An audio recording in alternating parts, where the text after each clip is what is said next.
Ya.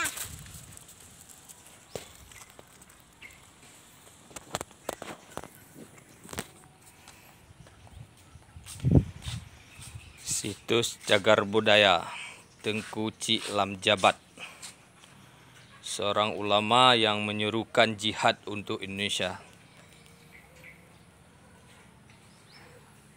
Beliau ulama Cik yang menyebarkan agama Islam di Lamjabat dan sekitarnya.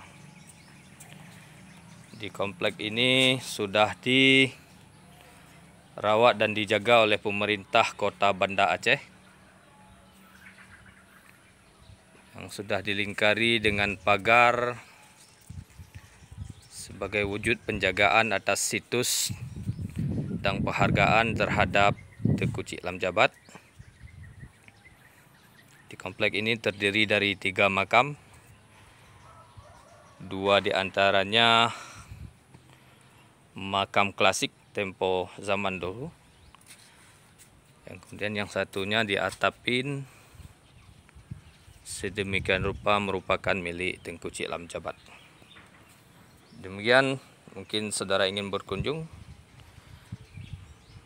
Di sini persembayan beliau terakhir, beliau istirahat. Semoga dedikasi dan jasanya dihadiahkan pahala oleh Allah Subhanahu wa taala untuk beliau. Amin ya rabbal alamin.